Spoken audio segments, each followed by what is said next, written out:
He slammed the folder down so hard the coffee cups rattled. "You don't own anything anymore, Mrs. Ashfield?" Gerald Thorne didn't even look up from his leather chair. He just slid a single sheet of paper across the mahogany desk like he was passing someone a napkin. "Your husband signed everything over, every account, every deed, every last dollar, all legal, all witnessed." He finally glanced up, and what Lenora saw in his eyes wasn't satisfaction. It was boredom. Like ruining her life was just another Tuesday. She was 54 years old, standing in shoes that had started to split at the left heel, holding a purse with $11 and a grocery receipt inside. She had buried her husband 3 weeks ago. And this man she had trusted with their retirement, their savings, their future, was telling her it was gone. All of it. If that were you sitting in that chair, what would you do? Before we go any further, if stories like this one speak to something deep in you, something you recognize, something you've lived through or feared, please subscribe to this channel right now, hit that like button, and drop a comment telling me what city or country you're watching from. I want to see how far this story travels, because some stories deserve to go everywhere. Now let's go back to the beginning, because Lenora Ashfield's story doesn't start with Gerald Thorne. It starts with a worn suitcase, a one-way bus ticket, and a woman who had already decided she would never be powerless again. The bus pulled into Harlan County just after dawn, and the dust outside the window looked like it had been there since the territory was young.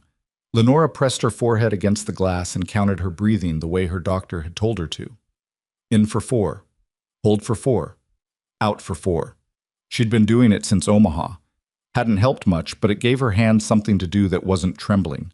She was 54, widowed, flat broke, and on her way to a cattle ranch in the middle of nowhere to work as a bookkeeper, because a woman named Darlene Price had posted a handwritten notice at the Employment Bureau in Harlan that said, "Experienced accountant needed, Iron Creek Ranch, room and board included.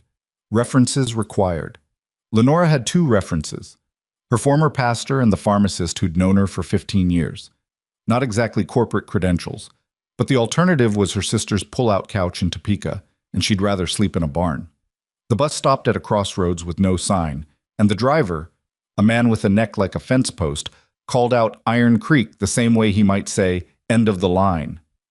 3 other passengers got off. None of them looked at her. She waited with her suitcase at the side of the road for 22 minutes. She counted those too. The truck that finally came was old.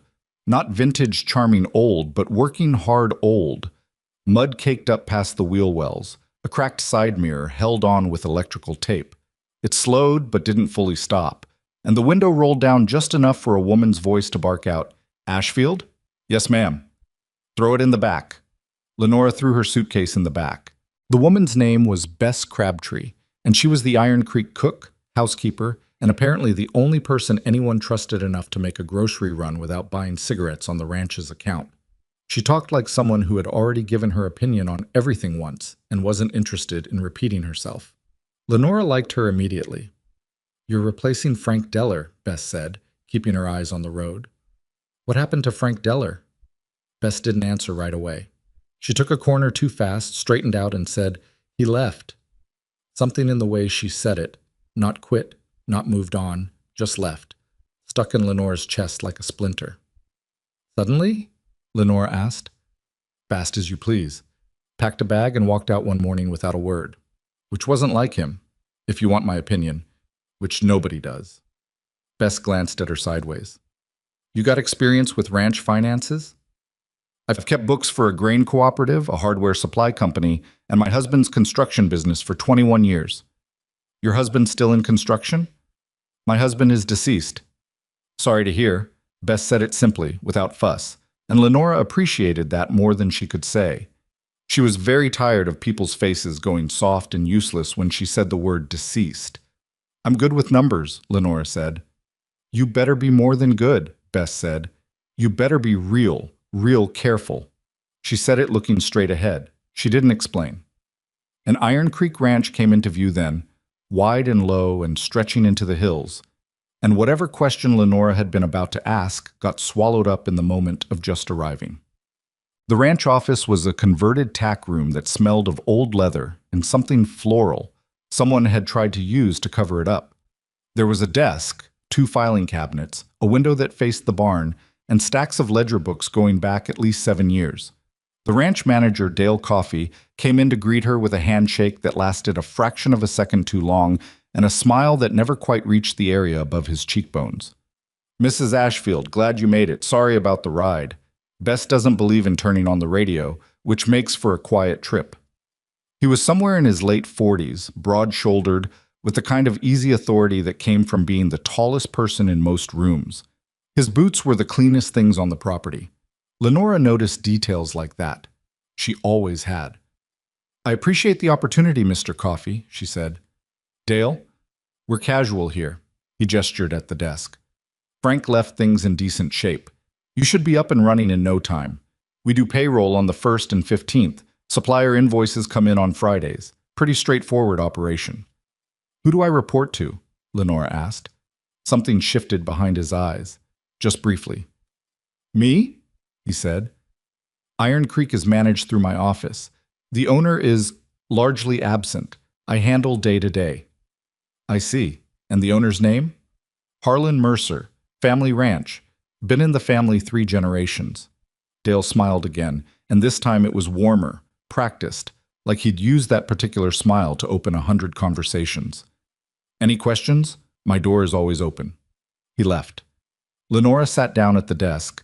She pulled the first ledger toward her, dated 4 years back, and opened it, ran her finger down the first column, let the numbers settle into her vision. It took her 11 minutes to find the first problem. Not a mistake. Mistakes have a certain shape. A number transposed, a column that doesn't carry right, an honest error you can trace to a bad day or a bad pen. This wasn't that. This was a vendor payment of $4,200 to a company called Sentinel Supply Co., listed in March of that year. She flipped to April. Another payment, same company, May, same again. She looked for a contract, didn't find one. She looked for a delivery receipt, nothing. She looked for the company name in any other document in either filing cabinet, not a single page. Lenora sat back in her chair and looked at the ceiling. Then she pulled the next ledger. She didn't sleep much that first night. Her room in the bunkhouse annex was small and clean, with a window that looked out over the east pasture, and she lay on top of the quilt fully dressed because it wasn't cold enough to get under it, but too unfamiliar a place to feel right without something between her and the mattress. She kept thinking about Gerald Thorne, about the way he'd slid that paper across the desk, the boredom in his eyes. Her husband Roy had trusted him.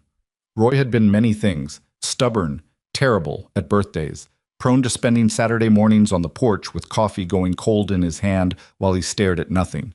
But he had trusted Gerald Thorne, and that trust had ended with Lenora standing in split shoes with $11 to her name. She had made a promise at his grave, not out loud. She wasn't a woman who made speeches to headstones, but she had made it, and she felt it now in the same place she felt everything that mattered, somewhere below the ribs, above the stomach, in that place that has no medical name but everybody knows. Never again. Never again will I see what I see and say nothing. She sat up at 4 in the morning and wrote herself a note on the back of the employment letter Darlene Price had sent her. Sentinel Supply Company. 4 years, monthly payments, no contract, no documentation. Who authorized? Who received? She underlined it twice and put it under her pillow. Morning came loud. Cattle.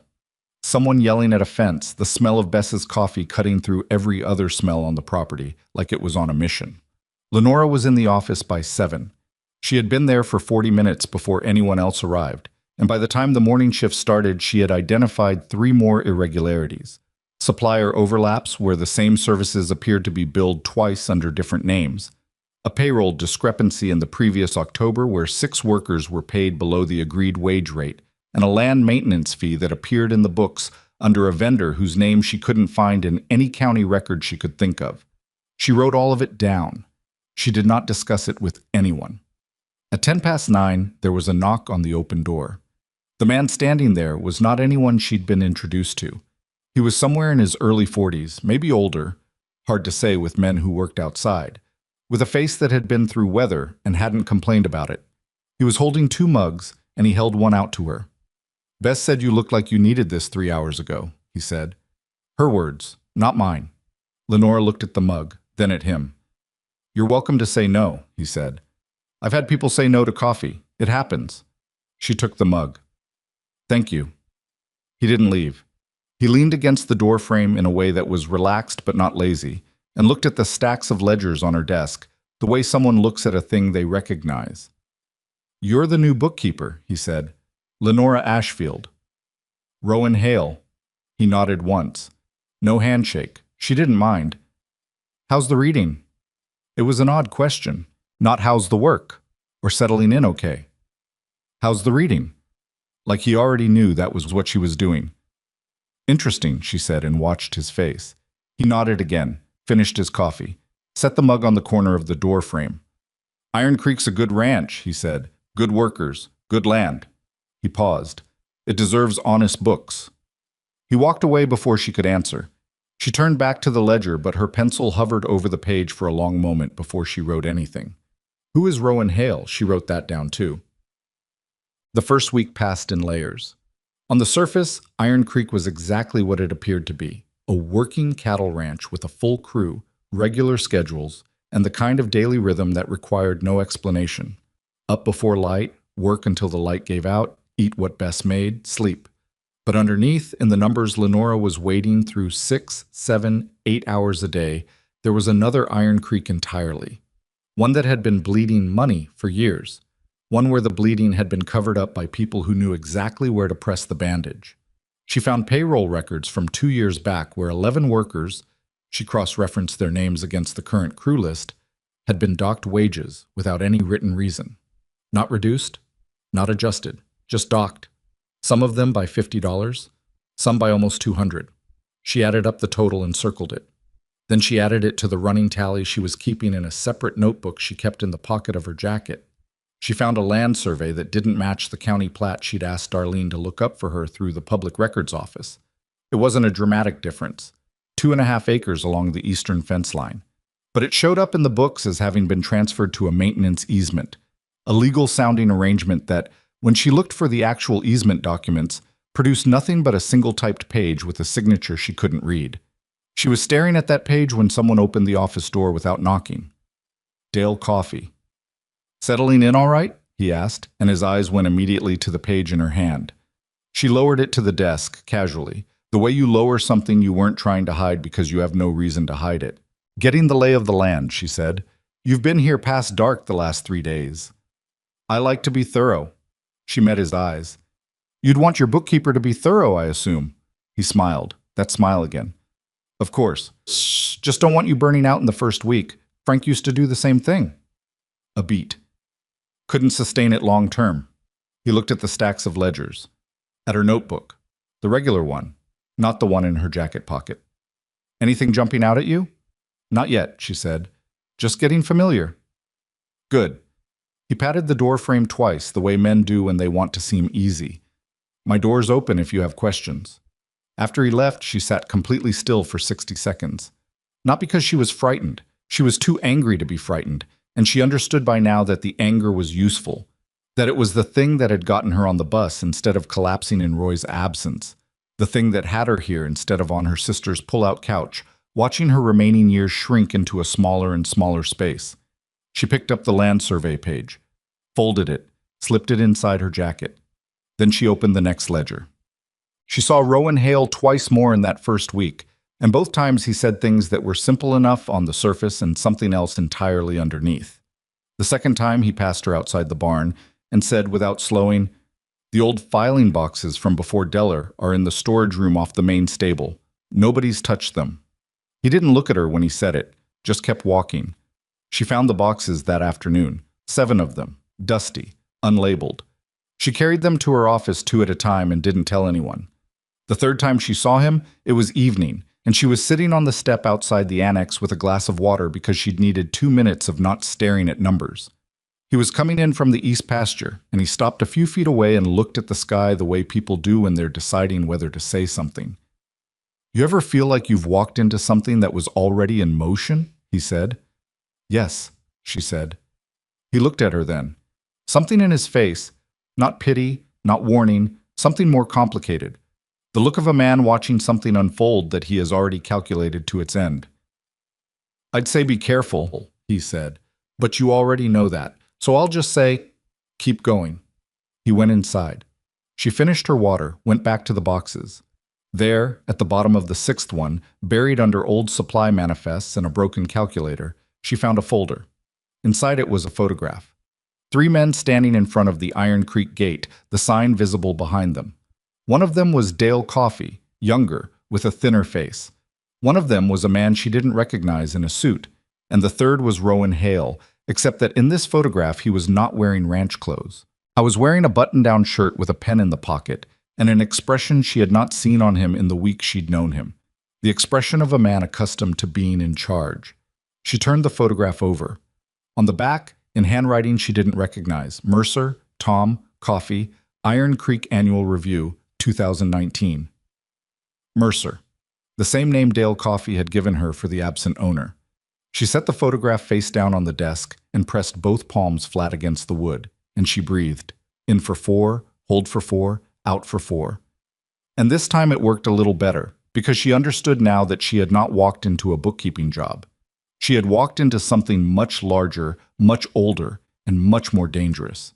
And somewhere in the middle of it was a quiet cowboy who had handed her a cup of coffee and pointed her toward 7 boxes of evidence with the calm confidence of someone who had been waiting a very long time for the right person to find it. The question was no longer what was happening at Iron Creek Ranch. The question was why Rowan Hale wanted her to know. She didn't sleep that night either, but this time it wasn't grief keeping her awake. She laid the photograph on the quilt beside her and studied it in the thin light from the window. 3 men. A gate. A name written on the back in someone else's handwriting. Mercer, Tom, Coffey. She kept coming back to the way Rowan, or whoever he actually was, stood in that photograph. Not beside the other 2 men the way a ranch hand stands beside his employer. Beside them the way a man stands when the ground belongs to him. She thought about the coffee he'd brought her on the first morning. The specific way he'd asked, "How's the reading?" Like a man checking on something he'd set in motion. The storage boxes. The 7 dusty boxes that nobody had touched, which he'd mentioned with the careful casualness of someone who had been waiting for the right moment to mention them. She had spent 21 years keeping books for people she trusted. She understood now, in the deep and permanent way you understand things that have cost you something, that trust was a thing you built slowly and verified constantly. Roy had trusted Gerald Thorne because Gerald had a nice office and a firm handshake and spoke in the language of competence. And that trust had taken everything. She was not going to make that mistake again. So she didn't go to Rowan the next morning. She went to the numbers. The 7 boxes from the storage room had become her second office, spread across every available surface in a room and stacked against the wall in careful groupings, by year, by category, by the particular species of wrong that each document represented.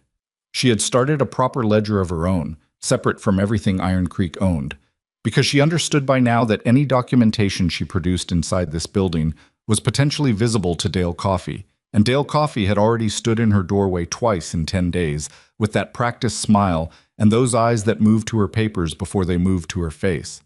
The boxes contained records going back 9 years. Some of it was ordinary, old cattle purchase receipts, vet invoices, equipment maintenance logs. But scattered through the ordinary material like bad seeds were documents that didn't belong. And the longer she sat with them, the clearer the pattern became. It wasn't random theft. That was the first thing she'd suspected. Someone skimming money here and there, covering their tracks badly. But this was not bad. This was precise. Calculated. The kind of financial manipulation that required knowledge, patience, and access to multiple points in the operation simultaneously. Whoever had designed this had understood not just how to steal from a ranch, but how to make a ranch's finances too complicated and too voluminous for any single person to see the whole shape of it at once. Except that Lenora had been keeping books since she was 26 years old, and she had spent 21 of those years inside a construction business, where the money moved fast, and the paperwork was always a disaster, and nobody wanted to hear that the numbers didn't add up. She had learned to see shapes in disorder. It was the thing she was best at, and it was the thing Roy had always said he loved about her, back when he used to say things like that. By the end of the second week, she had a number. She wrote it at the bottom of her private ledger and sat looking at it for a long time. $347,000. taken from Iron Creek Ranch over a period of at least 6 years through supplier fraud, wage theft, forged contracts, and a series of land-related transactions that were going to require a county clerk's help to fully untangle. That was a conservative estimate. The real number was probably higher. She closed the ledger and put it inside the lining of her suitcase, behind the cardboard stiffener at the back. Then she sat on the edge of her bed and thought about Frank Deller, who had asked similar questions and then left, fast as you please, without a word, which wasn't like him. She thought about that for a good long while. Bess Crabtree noticed things. That was apparent from the first week, but it took Lenora until the middle of the second to understand that Bess noticing things and Bess saying things were two very different categories, and the second category was significantly smaller than the first. It was a Thursday evening, and Lenora had come to the kitchen because she hadn't eaten since noon, and her body was registering a complaint. Bess was at the stove with her back to the door, and she said without turning, "Sit down, there's leftover stew." Lenora sat down. The stew was good, better than good, the kind of food that tasted like someone had been cooking it since morning, which she probably had. "You've been in that office past 10 every night," Bess said. "The books needed attention." Bess poured herself a cup of coffee and sat down across the table with the ease of someone who has earned the right to sit wherever she wants in her own kitchen. Frank used to do that too, stayed late, started taking his lunch at his desk. "You mentioned Frank left suddenly." "I did mention that." "Did he say anything to you before he left?" Bess looked at her over the rim of her cup. Her expression was not unkind, but it was careful in the way that a woman who has worked somewhere long enough to know its dangers is careful. "He said he needed to think about some things," Bess said. "That was a Thursday. By Saturday morning he was gone. His room was cleaned out, his truck was gone, and he didn't leave a note." She set down her cup. "He left a coffee mug on the drain board, though, washed it, dried it, set it upside down, which is the kind of thing a man does when he's planning to come back and never does." Lenora felt the weight of that settle somewhere. "Did anyone report him missing?" she asked. "Dale said he'd called and spoken to him, said Frank had gotten a better offer somewhere. Dale was very calm about it." Bess picked up her cup again. "Dale is always very calm." "Yes," Lenora said. "He is." They sat with that for a moment. "I've worked here 11 years, Bess said. "I knew Harlan Mercer when he was still running this place himself. He was a difficult man, not warm, but honest. The kind of man who paid on time and told you exactly what he thought of your cooking, which in my case was mostly good." She paused. "He got sick, stepped back from the operation. Dale Coffey came in, and things got quieter. In the way that things go quiet when someone's put a lid on them." "Where's Harlan Mercer now?" Lenora asked. "Nobody knows for certain. Dale says a facility somewhere, health issues." Bess looked at her directly. "You've been asking the right questions, Mrs. Ashfield. I just encourage you to ask them quietly." She got up and took her cup to the sink, and that was the end of the conversation. Lenora finished her stew, thanked her, went back to her room and added 3 more items to her private ledger, one of which was a note to find out everything she could about the current legal status of Harlan Mercer and whether Dale Coffey had any documented authority to act on behalf of the ranch's ownership. She underlined it twice, same as the first note. It was becoming a habit. The 4th time she encountered Rowan Hale was not casual. She was coming back from the east pasture. She had developed the habit of walking the fence lines on Sunday mornings, partly to clear her head, and partly because the physical boundary of the property had become relevant to her in a way that made her want to see it with her own eyes. When she came around the turn by the old hay barn and almost walked directly into him, he was standing still, which was unusual for a working hour, and he was looking at the fence line with an expression she could only describe as grief. Not dramatic grief, quiet grief, the kind that lives in the set of a person's jaw. He registered her presence without startling. "Morning," he said. "Morning." She stopped a few feet away, looked at the fence where he was looking. It was ordinary fence, old but maintained, nothing remarkable. "Everything all right?" "Fine." He bent and picked up a piece of wire from the ground that she hadn't noticed, examined it, put it in his jacket pocket. "You're walking the perimeter. Is that a problem?" "Not at all." He straightened and looked at her with that same complicated expression. Not the grief now, but something adjacent to it. Resolve, maybe. or the particular kind of patience that comes from having waited long enough that it has stopped being patience and started being something harder. You found the boxes. It wasn't a question. You knew about the boxes, she said. Yes. You knew what was in them. Some of it. He looked back at the fence. Not all of it. I suspected more than I could prove. She crossed her arms. Not defensive. She was cold, actually. The morning hadn't fully warmed yet.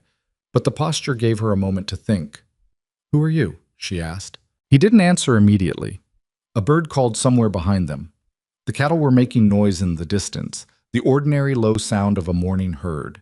Everything around them was completely normal, and the two of them were standing in the middle of it having a conversation that was anything but. I'm the man who should have handled this 3 years ago and didn't, he said. That's not an answer. I know. He met her eyes. Not yet. I need you to trust me a little longer. Mr. Hale, she said, and she kept her voice level the way she had learned to keep it level in Gerald Thorne's office, which was the kind of training nobody wanted but proved useful. I came to this ranch because I needed a job. I did not come here to be someone's instrument. If you know something about what's happening in those books, I need to know it. He was quiet for a moment. I know that the payroll theft is worse than whatever you found so far, he said.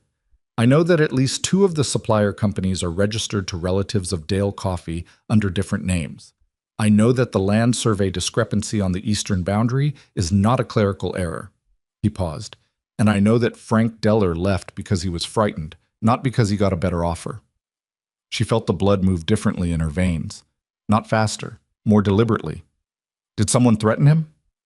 Someone told him, very calmly and very privately, that ranch country is remote and accidents happen, and a man without strong local connections is in a vulnerable position. Rowan's voice was even. Frank had a daughter in Colorado. He left. Lenora stood with that. And you're telling me this, she said slowly, because you want me to continue, knowing that. I'm telling you this, he said, because you deserve to make the choice with full information. You can leave. I can arrange. He stopped, seemed to decide against whatever he'd been about to say. You can leave if you choose to. No one will think less of you. She thought about Roy's grave, about standing in the January cold with her hands in her coat pockets and making a promise that hadn't required any words because it came from the place below the ribs. I'm not leaving, she said. Something moved across his face. Relief, she thought, though it was brief. Then be careful about what you write down inside the office, he said. Coffey has access. He's gone through the filing cabinets before. I know, she said. I keep my real notes elsewhere. He looked at her the way people look at someone who has just confirmed a thing they had hoped but weren't sure of. I'll be in touch, he said. Carefully.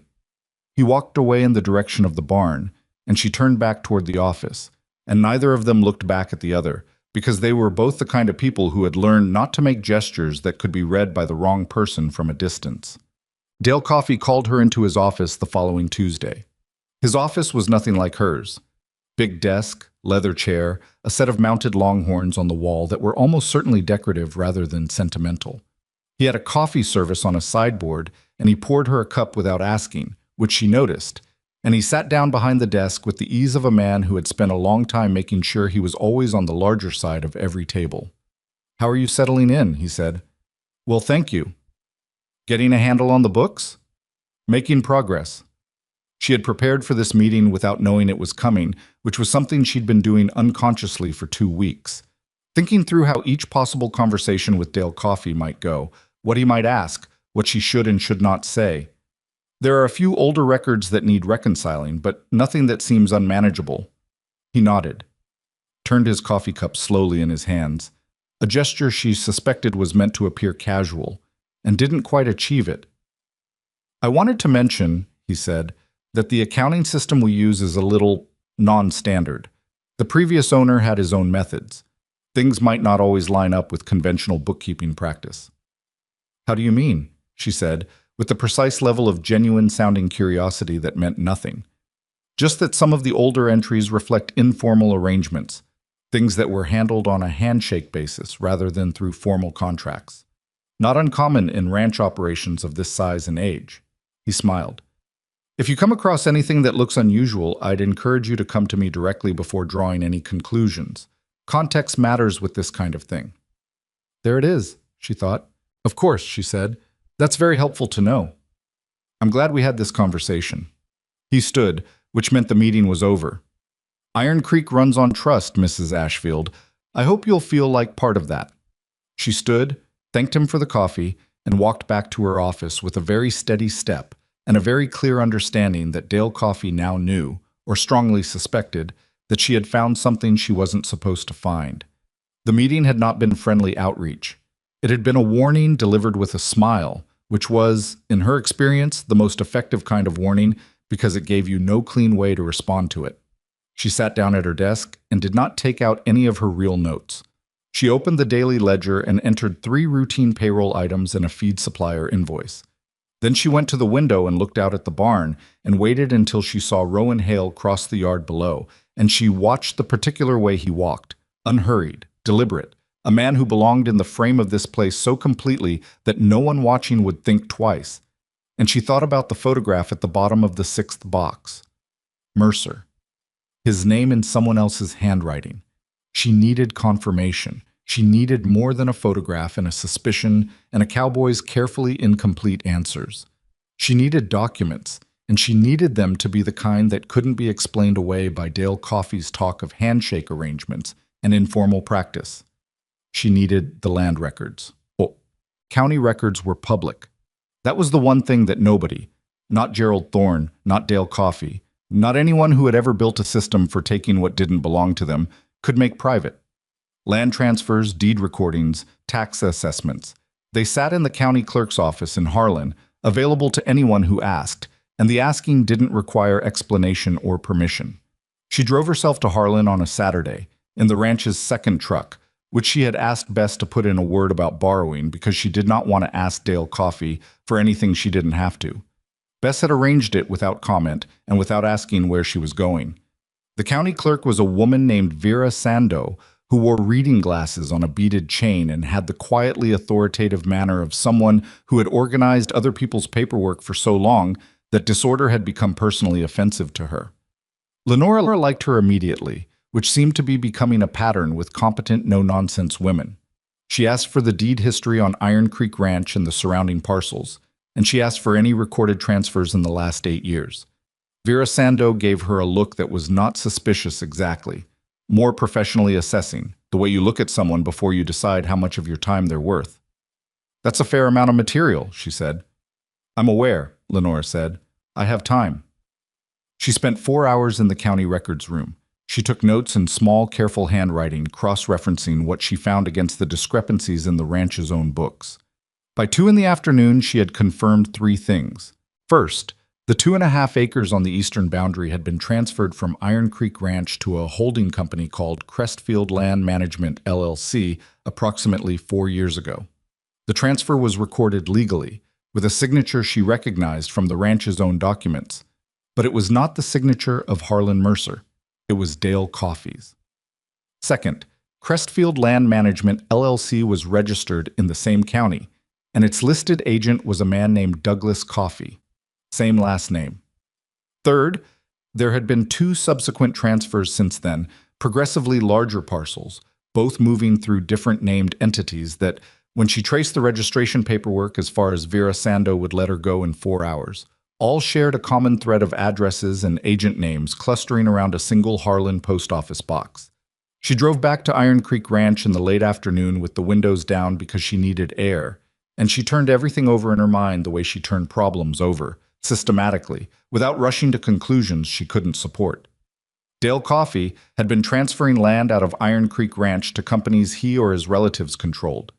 He had been doing it quietly, in pieces small enough not to attract immediate attention, over at least 4 years.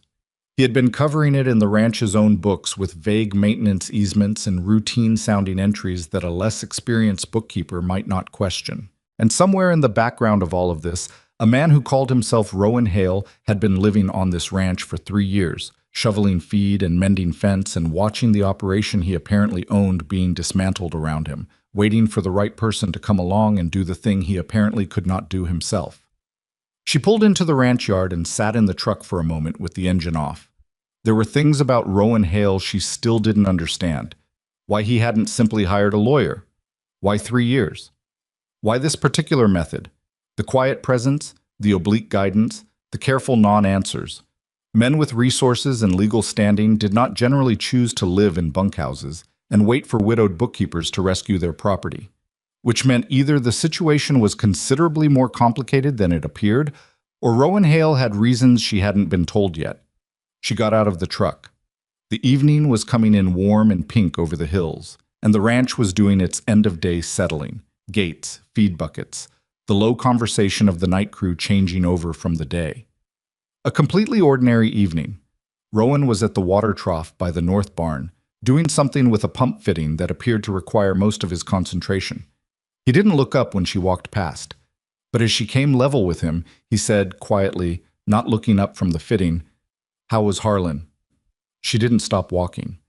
"Interesting," she said, the same word she'd used 2 weeks ago when he'd brought her coffee and asked how the reading was going. She felt rather than saw him react to that. She kept walking. That night she sat in her room with everything she had spread around her, and she did the thing she'd been putting off because doing it made it real in a way that all the note-taking and ledger reading hadn't quite achieved. She wrote it out as a complete account, beginning to end, in order, with every document reference numbered and every financial figure supported by at least 2 sources. It took her 3 hours and filled 14 pages in her smallest handwriting, and when she was done, she sat back and read it through once from the start. It was solid. Not complete. There were gaps she hadn't filled yet, connections she'd identified but couldn't yet prove, but it was solid enough that a halfway competent attorney could do something with it. Solid enough that it couldn't be explained away by talk of handshake arrangements and non-standard accounting systems. She thought about what Rowan had said about Frank Deller. Ranch country is remote and accidents happen. She made 2 copies of the 14 pages, writing them by hand, which took another hour and a half, and left her with a cramp in her right hand that she pressed out against her thigh. She put 1 copy in the suitcase lining. She put the other copy in an envelope, addressed it to Vera Sandeau at the county clerk's office because Vera Sandeau was the most competent stranger she had met in weeks, and she wrote on the outside of the envelope, "To be held and not opened unless requested by Lenore Ashfield, or, in the event of my inability to do so, by any law officer presenting this envelope as part of an official inquiry." She had no idea if that would hold up to anything, but it was the best she had. She put the envelope under her mattress. In the morning, she would find a way to mail it, and she would not use the ranch's outgoing mail tray, and she would not ask anyone to do it for her. She turned off the lamp. In the dark, she thought about something Bess had said 11 days ago, on the first morning, which she had filed away and not taken out until now. "You'd better be more than good. You'd better be real careful." Bess had known. Not everything. Lenora was fairly sure Bess didn't have the specific details, but she had known the shape of the thing, and she had said it to Lenora in the first 10 minutes, before she had any reason to trust her. She lay in the dark and thought about why a woman who chose her words as carefully as Bess Crabtree would say that to a stranger on the first morning. Maybe because a woman who had packed an $11 purse in a worn suitcase and gotten on a bus alone to a ranch in the middle of nowhere after losing everything she owned looked, to someone who paid attention to things, like a person who might be worth warning, like someone who might actually listen. Or maybe because Bess Crabtree had been hoping, for 11 years, for someone to finally show up and do something about what she saw every day in the place she'd worked long enough to think of as home. Lenora closed her eyes. Her right hand still ached. She thought, there are at least 3 more months of work to finish this properly. She thought, Dale Coffey watched my face when he handed me that cup of coffee. She thought, Rowan Hale knew I'd been to Harlan before I said a word. Then she stopped thinking, because she was tired in the bone-deep way that has nothing to do with sleep, and everything to do with the weight of knowing what you know. And she let the dark be quiet for a little while, and that was enough to get her to morning. The envelope reached Vera Sandeau on a Wednesday. Lenora knew this because she had walked to the farm supply store 3 miles down the county road on a Sunday morning under the pretense of needing a new pencil case, mailed it at the postal annex inside, and counted the days the way she had been counting everything since she arrived at Iron Creek, carefully, without letting the count show on her face. She told no one. Not Bess. Not Rowan.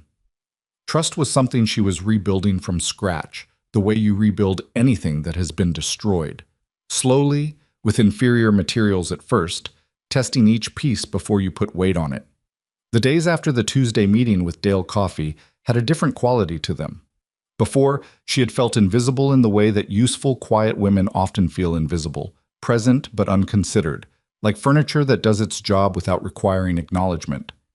Now she felt watched, not dramatically, not the kind of watching where a person turns to find eyes on them. The subtler kind, where you notice that the office door is sometimes slightly different from how you left it, where a stack of ledgers you had placed in a specific order has been replaced in nearly the same order, but not exactly. She began leaving small indicators. A pencil balanced across the corner of her secondary notebook. The ledger from 1987 set so that its spine overhung the edge of the shelf by precisely 1 inch. Nothing that would be visible to someone who didn't know to look for it. And 3 times in the following 2 weeks, the pencil was on the desk rather than the corner, and the ledger had been pushed flush with the shelf. Someone was going through her office when she wasn't in it. She moved everything that mattered to her room. She moved it in stages, a few pages at a time, mixed in with her personal papers, because she understood that a large visible transfer of documents would be noticed and a gradual invisible one probably wouldn't. She had learned that from Roy's business, not the fraud, the legitimate side of it, where you move things slowly if you didn't want the crew to ask questions. She missed Roy in a specific and unsentimental way that week. Not the morning grief, which came and went in its own time and couldn't be managed. The practical kind of missing. The absence of someone who had known how she thought, who could read her face over dinner and say, "What did you figure out today?" before she'd said a word, and who would have sat at the other end of the kitchen table with a cup of bad coffee and helped her think through the edges of this thing at 11 o'clock at night. She did the thinking alone, and she was capable of it, and she knew that. But capable and comfortable were different things. The worker she noticed first was a man named Curtis Hebb. He was somewhere in his 60s, which made him the oldest hand on the active crew, and he had a bad knee that he'd stop and press his palm against during long fence walks, and he had been at Iron Creek Ranch for going on 14 years. She knew this because she'd been through his employment records, which were among the few that appeared to have been maintained honestly. Probably, she suspected, because Dale Coffey had assessed Curtis Hebb as a person of no concern. Old, loyal, unlikely to make waves. She started eating lunch at the crew table twice a week. Not every day. Every day would have been conspicuous. Twice a week, with her own food, settling in without fanfare and listening to the conversation the way she had learned to listen to numbers, patiently, without forcing meaning, letting the patterns show themselves. Curtis Hebb talked about the ranch the way men talk about land. They've worked long enough to love it without needing to say the word love. He talked about where the spring flooding came worst, which pasture ran thin in late August, which section of fence had been repaired 17 times because the soil never took a post right in that spot. He talked about these things to the younger hands as information, as handoff. The knowledge an old man gives to a younger one because it isn't written anywhere and will otherwise be lost. She started sitting near him specifically. One Tuesday in the 4th week, she said, carefully casual, "The October payroll records a couple years back look a little unclear to me. Was there some kind of issue around that time? A dispute, maybe?" Curtis Hebb looked at her sideways. Then he looked at his plate. Then he said, "There was a calculation error," Dale said. "Some kind of formula issue in the old system." "Did everyone get it resolved?" A pause. Dale said it was handled. "Did the money come through, though? A correction payment, something like that?" Another pause. Longer. "Not that I recall," he said. And then he changed the subject to the condition of the hay in the north barn, and she let him. But she had seen it, the look that crossed his face before he answered. The look of a man who knows the answer to a question and has made a choice, for reasons that probably involve the word vulnerable and the sentence ranch country is remote, to give a different one. She didn't push. She put a note in her private ledger, added Curtis Hebb to a list she was building of workers who had been shorted and who might, under the right circumstances, be willing to confirm it, and she moved on. On a Thursday morning in her 5th week at Iron Creek, she found the contract. It was not where it should have been. It had been filed, she suspected deliberately, inside a folder of cattle vaccination records from 3 years prior, which was either incompetent misfiling or the work of someone who knew that cattle vaccination records were the last thing a bookkeeper would be looking at carefully.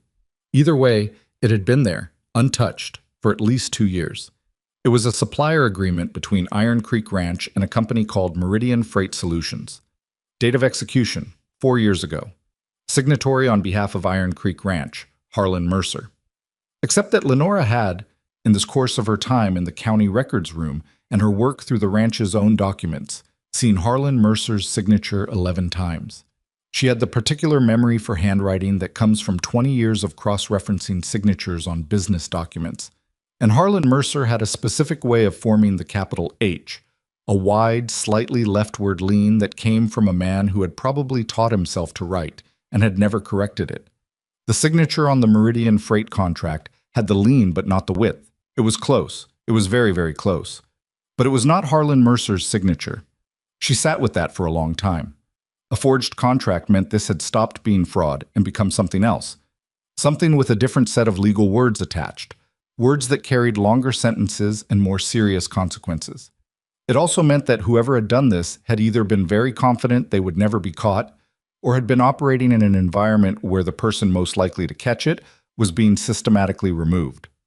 Frank Deller, and now, presumably, whatever plan was forming around her. She photographed the contract with the small camera she had bought at the farm supply store on the same Sunday she'd mailed the envelope. She had not told anyone about the camera. She kept it in her coat pocket with the notebook. Then she refiled the contract exactly as she'd found it, inside the cattle vaccination records, because she understood that leaving it where it was meant she knew where it was, and whoever had put it there didn't know she'd found it, and that gap of knowledge was worth more than any alternative. She found Rowan alone that evening.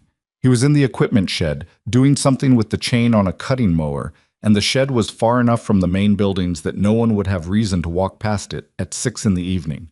She did not announce herself from a distance. She came in, stood where he could see her clearly, and waited until he looked up. "I need to tell you something," she said, "and I need you to tell me the truth in return." He set down the chain tool, wiped his hands on a rag, gave her his full attention. "I found a Meridian freight contract with a forged signature," she said. "Not badly forged, carefully forged. Someone who had studied Harlan Mercer's signature and practiced it." His jaw tightened. It was the first time she'd seen his composure crack, even slightly.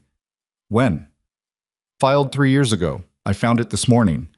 He was quiet for a moment, not processing. She had the sense he already knew, or had suspected. More like deciding. "There are 2 more," he said. "I found them myself before you came. I couldn't touch them without exposing that I'd been looking." She stared at him. "How?" she said. And then she stopped, because the question had too many branches. "How did you find them? How did you know where to look? How are you telling me this while standing in a shed in coveralls with grease on your hands? Who are you?" He seemed to understand all of that because he said, "I think it's time I answered some things properly." He pulled a wooden stool from the corner and sat on it, which she found oddly human, the way he chose to sit rather than stand while delivering whatever came next. And he said, "My full name is Rowan Mercer. Harlan Mercer was my father." She didn't say anything. "He's alive," Rowan said. "He had a series of strokes 2 years ago. He's in a care facility in Sayers County, about 90 miles east. His capacity has been inconsistent. Some days he's clear. Most days he isn't." He stopped. Then, Dale Coffey was his appointed manager. The appointment was made before the strokes, when my father's health was first declining, and it was legitimate, or it appeared to be. "Appeared to be," she repeated. "The power of attorney documents were amended 8 months after my father was in the facility. The original gave Coffey operational authority over the ranch. The amended version gave him authority to execute land transactions on behalf of the estate." He looked at his hands. "The amendment was filed with a law firm in Harlan. I found out about it 14 months after it happened because my father's original attorney, who had since retired, happened to mention it to me in a letter. The new attorney was recommended by Coffey himself."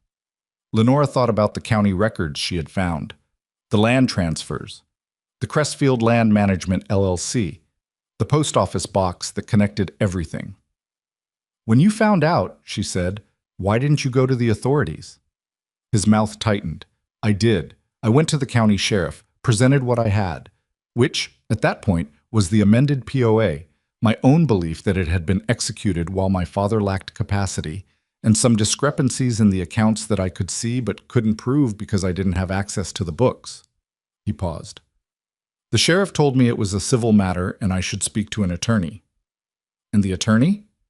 2 attorneys.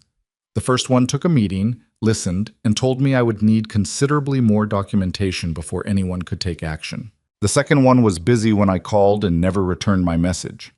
He said this last part flatly, without bitterness. The way you say things that stopped hurting only because you ran out of energy for the hurt. My father had run this ranch for 30 years. I grew up here. After my mother passed, I had some difficult years. I left at 22 and didn't come back often enough, and I carried that. I still carry it. He looked up. When I finally came back to handle this properly, I understood that I needed documentation I couldn't produce as a claimant. I needed someone inside the operation who could. So you came back as a ranch hand, she said. 6 months before you arrived, a woman named Sharon Kelly worked the books here for 12 weeks and found nothing. Or if she did, she didn't say so before she asked for her wages and left. Before her was Frank Deller. Before Frank was a man named Tim Oakes, who lasted 3 weeks. He met her eyes. You lasted past the point where coffee starts getting comfortable. You lasted past the point where Frank left. And what you've built in 5 weeks... He stopped. I've been watching what you do, Mrs. Ashfield. Not the way he watches you. The way someone watches someone who is doing something important and might need help that has to be offered carefully. The shed was quiet except for the distant sound of the evening wind moving through the equipment door. She thought about the photograph at the bottom of the 6th box, the handwriting on the back, the way she had pressed her palms flat on the desk and breathed. You put the boxes where I'd find them, she said. I moved them from the secondary storage room to the stable room 2 months before you arrived. I'd been keeping track of what was in them. I couldn't take anything out without it being noticed, but I could make them accessible. The land survey discrepancy, the cattle vaccination records with the misfiled contract. I couldn't tell you directly where to look. Coffee has someone who talks. He said it simply, like a fact rather than an accusation. One of the newer hands? I don't know for certain which one, so I could only point in general directions. She looked at him sitting on that stool, this man who owned everything around her and had been shoveling feed and mending fence for 3 years, waiting. She thought about what that waiting cost, what it felt like to walk your own land every day and feel it being taken in pieces and not be able to stop it.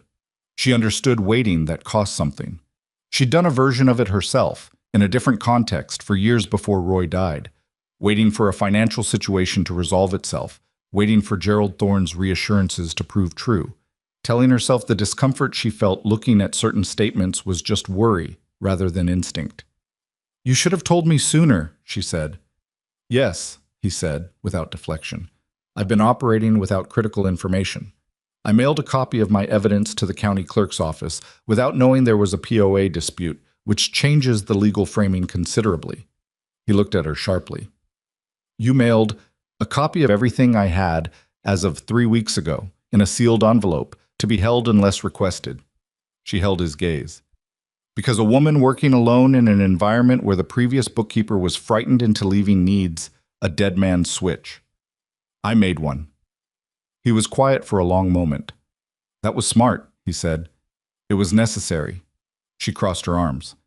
I need to see your documentation, the original POA, the amended version, everything you've gathered yourself.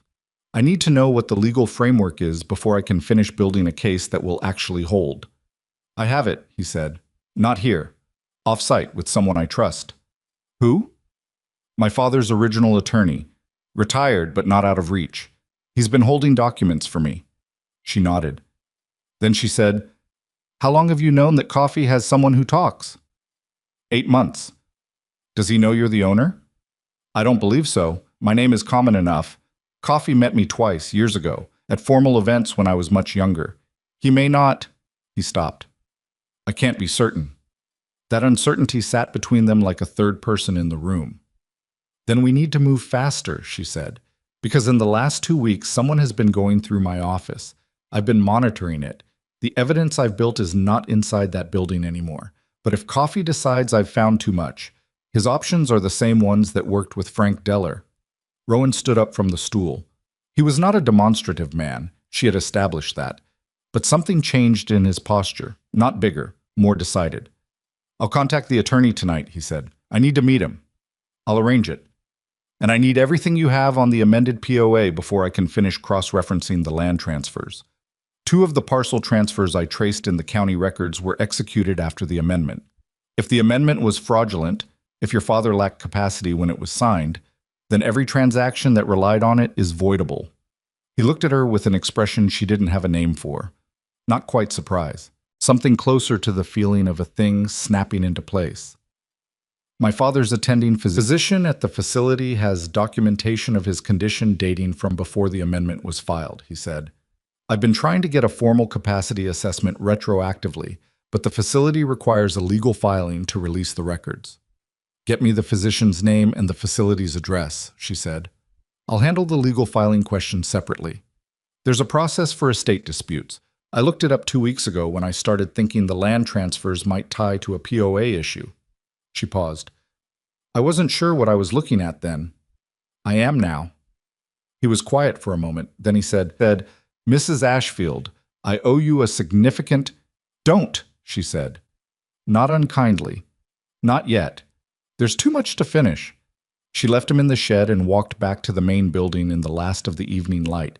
And she was not afraid, which surprised her a little. She was the most not afraid she had been since she sat in Gerald Thorne's office with $11 in her purse. What she felt instead was the specific and clarifying weight of a problem that has finally shown its full shape. Difficult, yes. Larger than she'd thought, yes. But visible now. Countable. And she was very, very good at counting. The meeting with the attorney was arranged for the following Saturday. His name was Elliot Bain, and he drove out to a roadside diner 17 miles from Iron Creek in a car that was old in the way that some attorneys' cars are old. Not from poverty, but from principle. From a man who decided 40 years ago that he liked this car and saw no reason to change. He was in his late 70s, thin, with hearing aids in both ears and a handshake that was still firm, and he looked at Lenora the way people look at someone they have been hoping to meet. "Rowan's told me about you," he said as they sat down with coffee. "I hope he was accurate," she said. "He said you're methodical, careful, and not easily rattled." He opened the briefcase on the seat beside him. "He also said you mailed evidence to the county clerk's office as a safeguard, which is either the action of someone very experienced or very instinctively smart, and either way I'm glad of it." She liked him immediately, which she was noticing was a pattern in this story. She seemed to immediately like everyone who was competent and not trying to steal anything. He laid the documents on the table. The original POA was clean, 2 pages, plainly worded, executed with a notary seal and witnessed by 2 names she didn't recognize. It gave Coffey operational authority over Iron Creek Ranch for the duration of Harlan Mercer's incapacity. Standard language. The amended POA was 8 pages, executed 14 months later, and it gave Coffey authority to execute real property transactions on behalf of the estate with a threshold limit of— She stopped, read the number again. $500,000 per transaction, she said. "Yes," Elliot Bain said. "The parcels I found in the county records were all individually under that threshold," she said quietly, understanding it fully in that moment. He structured the transfers to stay under the limit. Each one, individually, would have been legally permissible under the amendment, Elliot said. The cumulative effect, the total land removed from the estate over time, that's the picture that makes it something else entirely. What was the condition of Harlan Mercer when the amendment was signed? Elliot folded his hands on the table. "I have a letter from his physician, written in response to my direct inquiry, dated 3 weeks after the amendment was filed.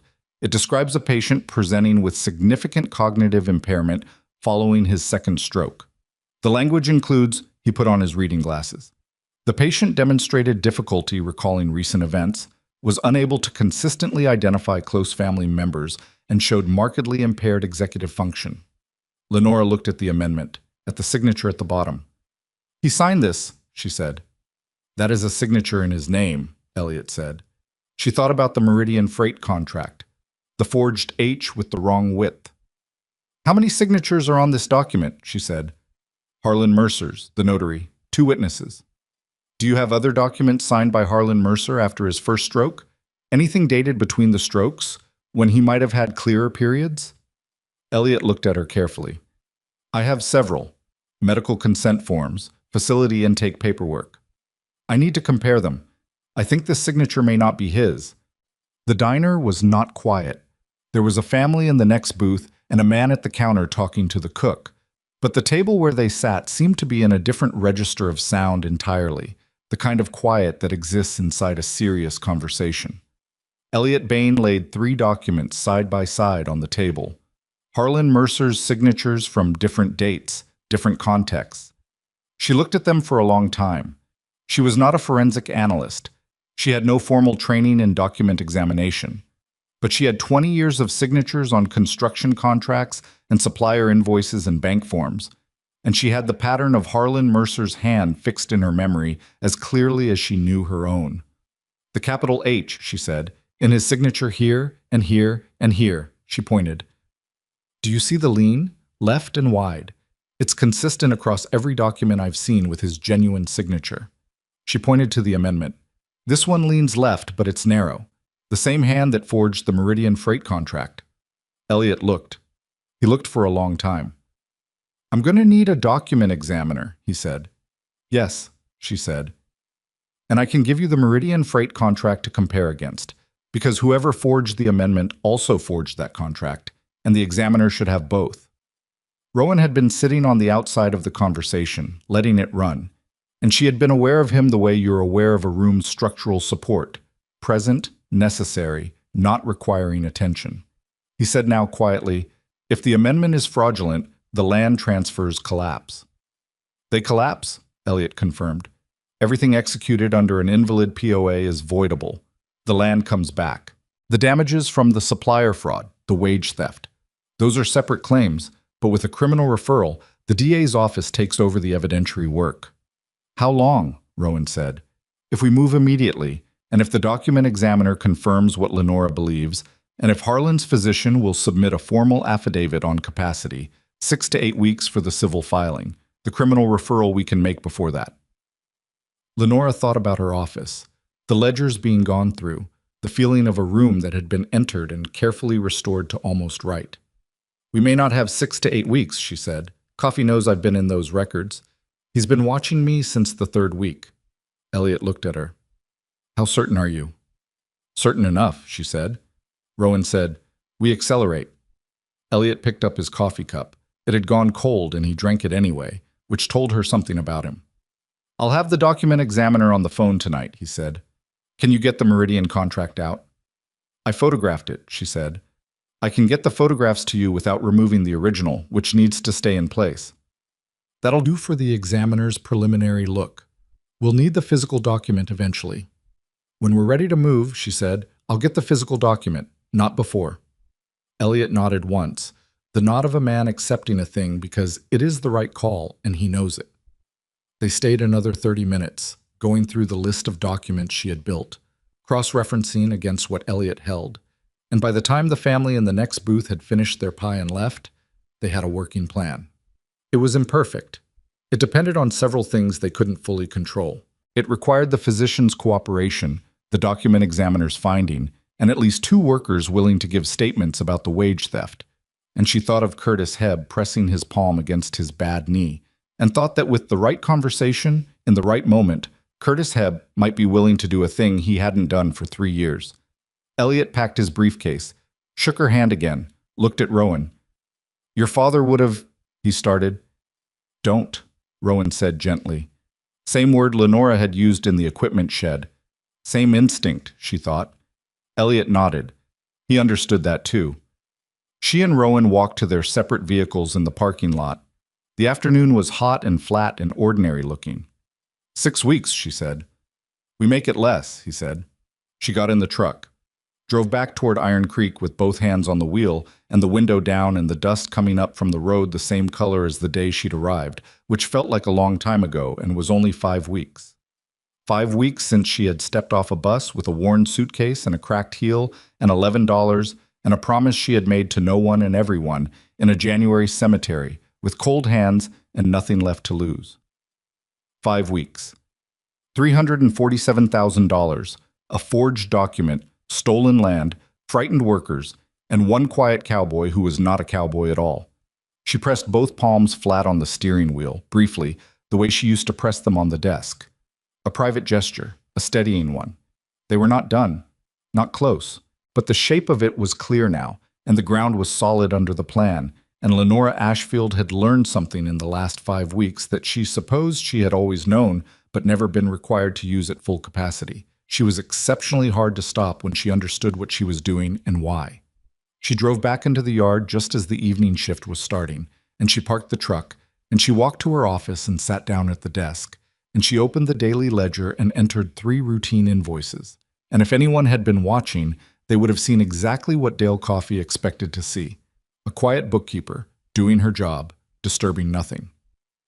The document examiner's name was Patricia Greer, and she worked out of an office above a title company in Sayers County that smelled of old paper and toner and the specific staleness of a room where the windows hadn't been opened in years. She was 51, precise, and she did not make small talk. Lenora liked her immediately. She had driven out with the photographs of the Meridian freight contract on a Tuesday morning, telling Bess she had a dental appointment in Harlan, which Bess received with the particular neutrality of a woman who has stopped asking questions she doesn't want answered.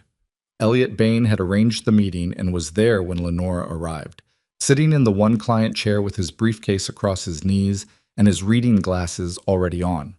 Patricia Greer spread the photographs across her light table and looked at them for a long time without saying anything. Then she looked at the documents Elliot had brought, the signed medical consent forms, the facility intake paperwork, the genuine examples of Harlan Mercer's signature across a span of years. "Tell me what you see," she said, not to either of them specifically. "The capital H," Lenora said, "the lean and the width." Patricia Greer looked at her. "You've done this before." "I've spent 20 years cross-referencing signatures on business documents." "Not the same as forensic analysis." "No, but I'm right." Patricia looked back at the light table. She used a loop, a ruler, and a reference sheet that had numbers on it Lenora didn't understand, and she worked in silence for 11 minutes while Lenora sat in the second chair that had been brought in from somewhere, and Elliot sat in his, and neither of them spoke. "The pressure points are different," Patricia said finally. "A person's writing pressure is consistent across documents. It comes from muscle habit, grip, the way you were taught. The genuine signatures show consistent pressure at the upstroke of the H. The document in question shows it at the downstroke." She set down the loop. "That's not something you can fake by copying the visual appearance. You'd have to know to look for it, and most people don't." She paused. "Whoever did this was good. Not expert. Good." "Is that enough for a filing?" Elliot asked. "My preliminary finding would be probable non-authentic execution. My formal report would take 10 days and would withstand a standard legal challenge, yes." 10 days, Lenora said. Patricia looked at her. "I can have a preliminary written summary in 4. "We'll take 4, Lenora said. She drove back to Iron Creek with the particular feeling of a knot pulling tighter. Not panic, but urgency with a shape to it, the kind you can work with. 4 days for the preliminary report. Harlan's physician had agreed to provide an affidavit, which Elliot was handling. The criminal referral to the state DA's office required the affidavit, the examiner's report, and the financial documentation she had already built. It could be filed, Elliot estimated, in 3 weeks. 3 weeks was not 6 to 8. 3 weeks was manageable, except that when she pulled into the ranch yard that afternoon and walked to her office, she found Dale Coffey already inside it. He was not at her desk. He was standing at the filing cabinet, the second one, the one she used for current records, with his hand on the top drawer. He was not looking at the drawer. He was looking at her, which meant he had heard her come in and had not moved, which meant he was not pretending to have a reason for being there. She stood in the doorway. "Dale," she said. "Lenora." He removed his hand from the cabinet. "I was looking for the Henderson feed invoice. It should have come in last week and I need it for a vendor call." "I'll find it for you," she said. "I can bring it to your office in a few minutes." He looked at her for a moment. Then he smiled. That smile, the one that didn't reach the area above his cheekbones. "No rush," he said. "Whenever you get a chance." He moved toward the door, and she stepped aside to let him pass. And as he did, she caught the very specific smell of someone who has been in a room longer than 30 seconds. Coffee, some kind of aftershave, the warmth of a body that has been standing still. He had been there a while before she arrived. She did not look at the filing cabinet until she heard his footsteps reach the far end of the hall. Then she crossed to it and opened the drawer.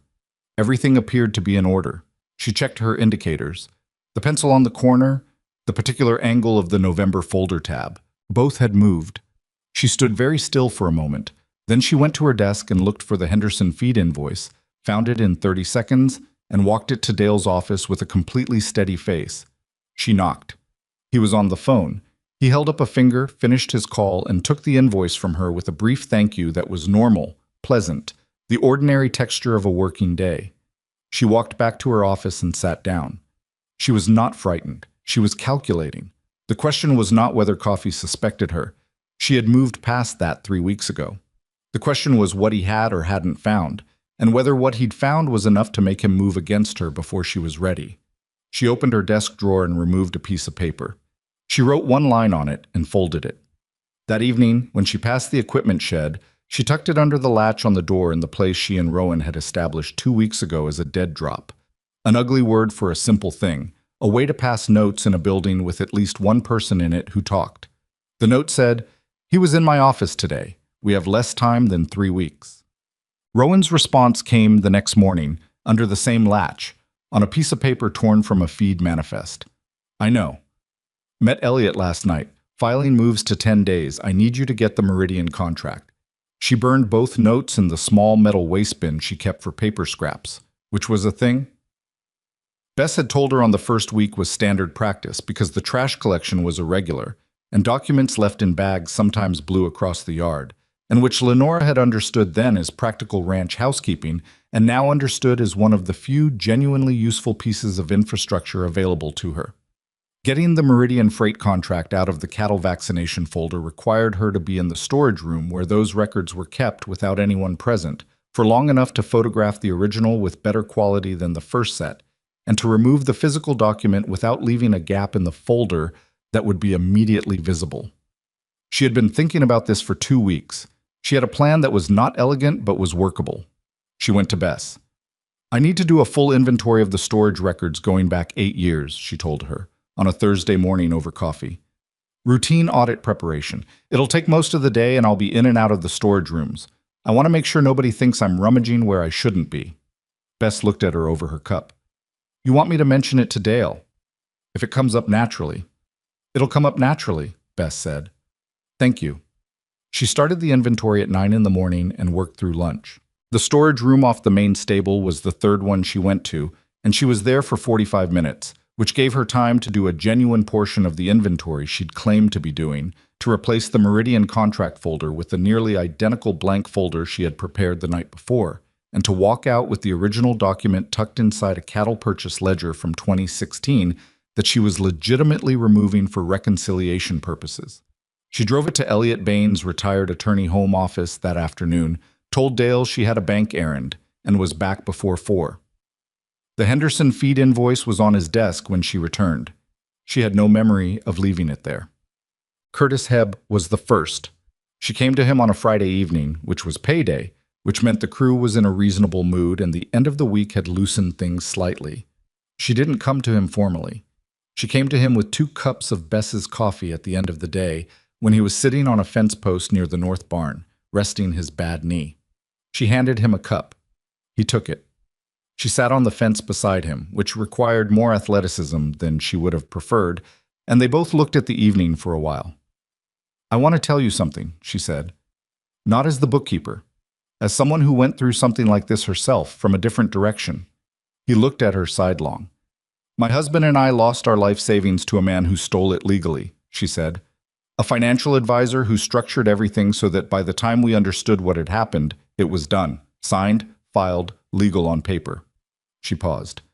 "I spent a long time thinking the signed paper was the end of the story." Curtis was quiet. "The payroll records from October 2 years ago," she said. "The docked wages.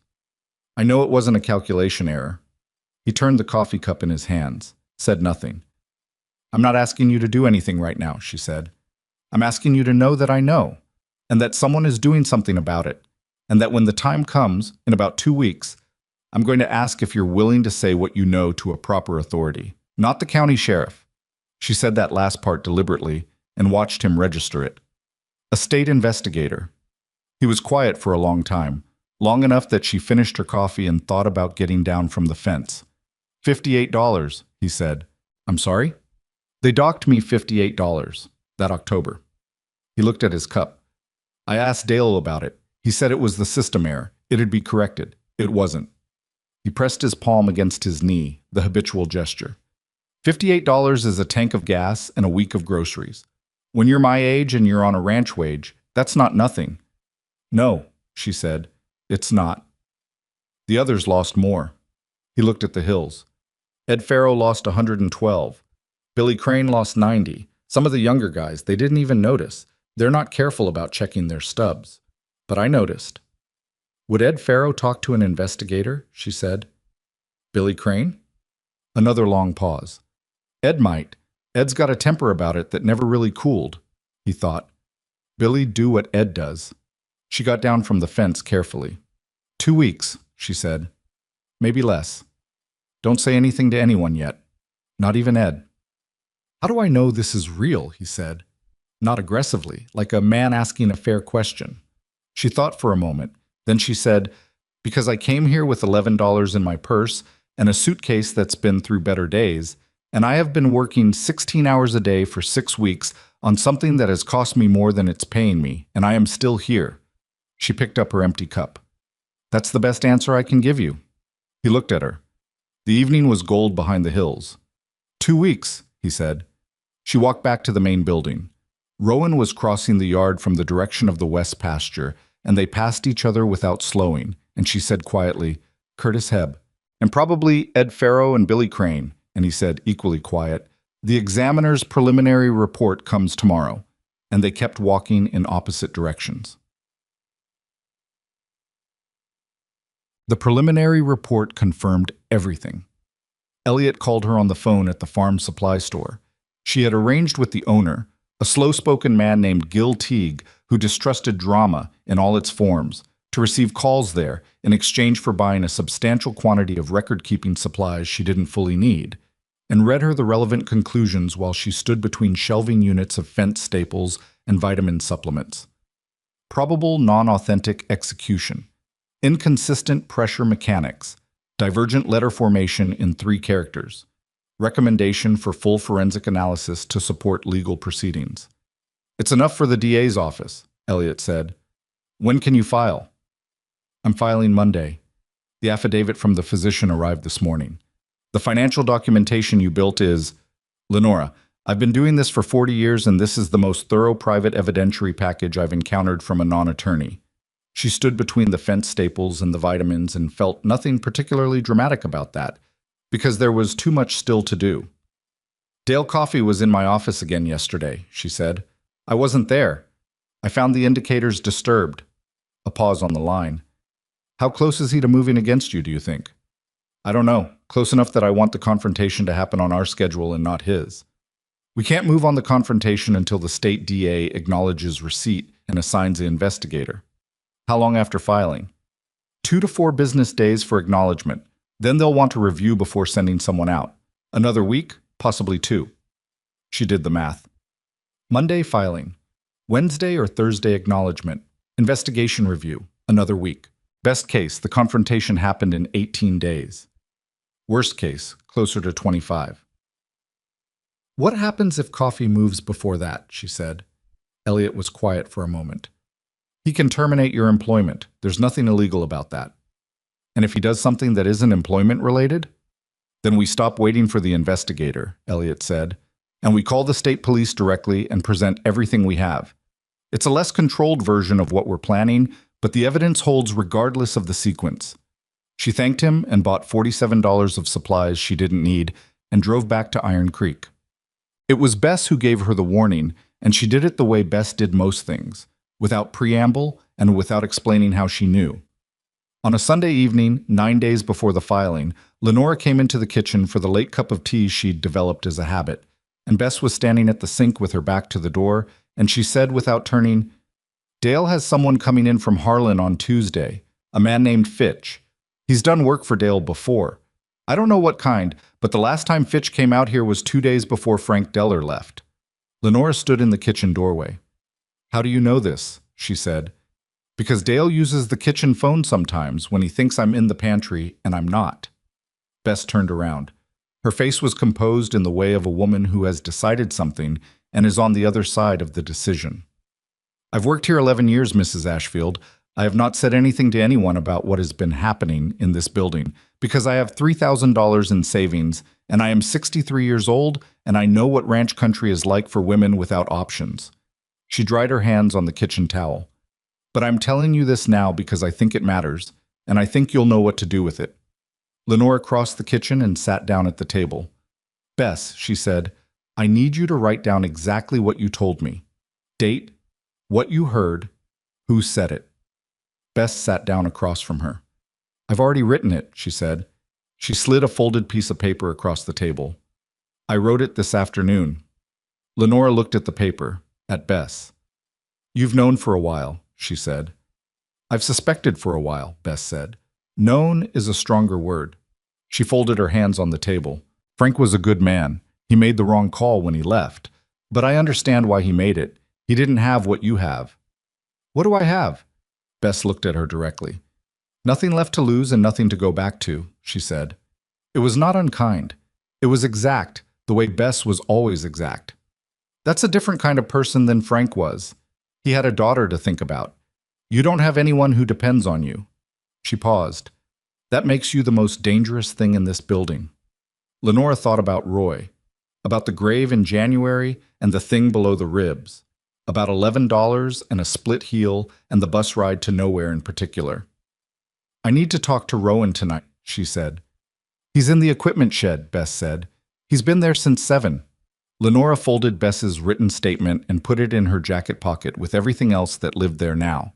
The notebook, the camera, the growing archive of a case that was nearly ready. She went to the equipment shed. Well, Rowan was not repairing anything when she arrived.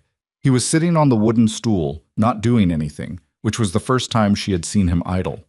He looked up when she came in, and she could see that something had already shifted in him. Some decision already made, the same way Bess's face had looked on the other side of a thing. She told him about Fitch, about the kitchen phone, and the 11 years and the folded piece of paper. He listened without interrupting. Tuesday, he said. That's 2 days. He stood up from the stool. Elliot needs to file tonight instead of Monday. Is that possible? He was already moving toward the door. I'll call him from Gill's store. He has an emergency filing process with the DA's office. He mentioned it once, for situations where the timeline is compressed. He stopped at the door and looked back at her. Lenora. It was the first time he had used her first name without the misses. The physical documents in Elliot's possession, the original Meridian contract, the comparison signatures, the POA, those are safe, he said. Your copies in the suitcase are safe. What's here is your ongoing work and your presence. I know, she said. If this accelerates past what we can manage, it won't, she said. He looked at her the way he'd looked at her in the equipment shed 2 weeks ago, when she'd told him she wasn't leaving. Something in his face that she had learned to read by now. Not comfort, exactly, but the specific steadiness of a person who has placed their trust in another person and found, to their ongoing surprise, that it was warranted. I'll be back in an hour, he said. She went back to her room and spent the hour doing what she did when she needed to think, organizing. She spread everything she still had in the room across the bed and went through it piece by piece, cross-checking her notes against a master list she'd built over 6 weeks, identifying every gap, every item that was represented in the record but not yet verified by a second source, every connection she could draw clearly, and every one she could only imply. When Rowan came back, he knocked twice on the annex door. She opened it, and he stood in the hall looking both composed and like a man who had been running. Elliot filed at 9:15 tonight, he said. Emergency preliminary filing. It goes to the duty officer for review tonight, not the regular docket. That's faster than standard review, she said. Elliot has a contact in that office. Professional, not improper. She knows the filing is coming and she knows what it involves. He leaned against the door frame. We should have acknowledgement by tomorrow morning. And the confrontation? Elliot is calling it the meeting. he said, with a very slight and very dry quality in his voice that she suspected was the closest he came to humor in serious circumstances. He wants it here, on the property. He says a man on his own territory is less likely to flee. Coffee will think it's a routine business meeting. Elliot is going to request it as an ownership review meeting, standard procedure when there's a change in estate management status. He paused. Coffee doesn't know Elliot has been representing me. He knows Elliot is Harlan's retired attorney and nothing more. He'll assume it's administrative. Will he come? Coffee needs to appear cooperative right now. He knows I've been... He stopped. Chose a different word than whatever he'd started with. He's become aware in the last 2 weeks that something is moving around him. He'll come because refusing would look like what it is. She thought about Fitch. About the last time Fitch came out here and Frank Deller leaving 2 days later. What about Tuesday? If acknowledgement comes tomorrow and the assigned investigator can be here by Tuesday morning... He stopped, looked at her. It's tight. It's very tight, she said. Yes. Neither of them said anything for a moment. Outside somewhere, one of the horses was restless. She could hear it moving in the stable, the muffled knock of hooves on stall floor. Rowan, she said, and then she stopped because she had started the sentence without knowing how to finish it, which almost never happened to her. He waited. Whatever happens Tuesday, she said. Whatever Fitch is or isn't here to do. I need you to know that the evidence is in 3 places and none of them are on this property. Elliot has it. Vera Sando has my original copies. And the camera film with the Meridian contract photographs is at Gil Teague's store in the back of the supply cabinet where I asked him to keep it. She paused. I did that last part last week without telling you because I was still deciding how much I trusted you. He looked at her steadily. And now? He said. Now I'm telling you, she said. It was not forgiveness for the things he hadn't told her. It was not absolution for the 3 years he'd waited while the ranch was picked apart, for the incomplete answers and the careful omissions and the 3 weeks she'd spent working toward a legal framework that would have been easier to build if she'd known from day one that the man who owned the property was standing in her doorway with coffee. It was not any of those things. It was simply the statement of a woman who gave trust slowly and specifically and had now given it in a specific and documented way, which was the most honest form she knew how to offer. Thank you, he said. Like the 2 words were the whole of what he had to say, which with him she had learned they usually were. She went back inside. He went back down the hall. She set her alarm for 5:30, which she didn't need but set anyway, and lay down on top of the quilt the same way she had on the very first night, fully dressed, and stared at the ceiling. Somewhere between 11 and midnight she fell asleep, and she did not dream about Gerald Thorne or Roy or the split heel or the $11. She dreamed about the fence line on the east pasture, which she had walked so many times in 6 weeks that it had become a thing she knew the way you know a route you've walked every day, not consciously, but in the body, in the feet, so that you could follow it in the dark without thinking. In the dream, she walked the whole fence from end to end, and it was intact, every post set right, every wire where it should be. She woke at 5:15 to her alarm and the sound of cattle, and it was morning, and there was work to do. The acknowledgement came at 8:42 the following morning. Elliot called the farm supply store and Gil Teague walked it out to her in the yard, his face carefully blank the way it always was, handing her a folded note, the way someone hands over a tool, useful, businesslike, no comment required. She unfolded it. Read Elliot's handwriting. Acknowledged. Investigator assigned. Name, Margaret Cho, State DA Financial Crimes. She will be in Harlan by tomorrow morning and on property by Tuesday, 10 a.m. Tell Rowan. Lenora folded the note, put it in her jacket pocket. She stood in the yard for a moment in the ordinary morning of Iron Creek Ranch, cattle sounds, boot sounds, the smell of Bess's breakfast reaching all the way out here on the right kind of wind, and she thought, Tuesday. Monday was 1 day away. Tuesday was 2. Fitch was coming Tuesday, and so was Margaret Cho. It would come down to which one arrived first. She walked back to the office and sat at her desk and opened the daily ledger, and for the next 4 hours she did her job with meticulous, ordinary accuracy, every entry clean, every number right, every page as unremarkable as every page before it. Because the best cover she had was the thing she actually was, a woman who was very, very good at keeping books, doing exactly that, and disturbing nothing. Dale Coffey stopped by at 11 with a question about a vendor invoice that she answered in 30 seconds, and he thanked her and left. And she watched him go down the hall with his clean boots and his practiced smile, and she thought, 2 more days. 2 more days and you will walk into a room and find out that the whole shape of the world has changed. She turned back to the ledger. She kept working. Monday passed the way days pass when you are waiting for something that cannot be hurried. Slowly, in the foreground, while everything important happens in the background where you can't see it. Fitch arrived at Iron Creek at 2 in the afternoon. Lenora saw him from the office window. A compact man in a gray jacket, driving a clean sedan that was wrong for ranch country in the specific way that rental cars are wrong. Too low, too quiet, no mud anywhere. He went directly to Dale's office without stopping at the main house, which meant Dale had been watching for him, which meant the meeting had been arranged with more care than a casual visit.